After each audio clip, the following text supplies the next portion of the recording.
நான் ஒரு ஸ்டேட்டஸ் போட்டேன். என் ஒட்டுமொத்த ஸ்டேட்டஸுமே போயிடுச்சு. நான் சொந்தமாக சம்பாதித்த பணத்தில் புதிதாக ஒரு இருசக்கரம் வாங்கியிருக்கிறேன் அப்படின்னு ஒரு ஸ்டேட்டஸ் போட்டேன். 200 பேர் பார்த்தான். மறுநாள் தலை வலிக்கிற மாதிரியும் இருக்கு, வலிக்காத மாதிரியும் இருக்கு, ஜுரம் வர்ற மாதிரியும் இருக்கு, வராத மாதிரியும் இருக்கு. என்ன வியாதினே கண்டுபிடிக்க முடியல. உடம்பெல்லாம் போட்டு முறுக்கு.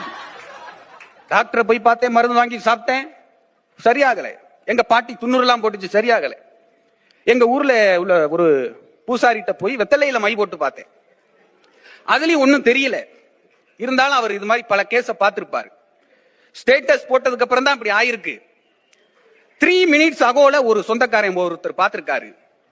அவர் தான் ஏதோ ஒரு வேலை பார்த்திருக்காரு. நான் கேட்டேன், ஏதாவது பரிகாரம் சொல்லுங்க சாமி. முள்ளால தான் எடுக்கணும், அது மாதிரி வச்ச ஸ்டேட்டஸால தான் எடுக்கணும். உடனே வீட்டுக்கு போய் நான் வாங்கின இருசக்கர வாகனம் விபத்தாயிருச்சுன்னு ஸ்டேட்டஸ் வையினாங்க. நானும் வச்சேன். ஒரு சொந்தக்காரு பார்த்தாரு, தலைவலி போயிருச்சு. 2வது சொந்தக்காரு பார்த்தாரு, ஜுரம் போயிருச்சு. 3வது சொந்தக்காரு பார்த்தாரு, உடம்புல உள்ள எல்லா வியாதியும் போயிருச்சு. இப்ப நான் ரொம்ப மகிழ்ச்சியா இருக்கேன். Download ShareChat.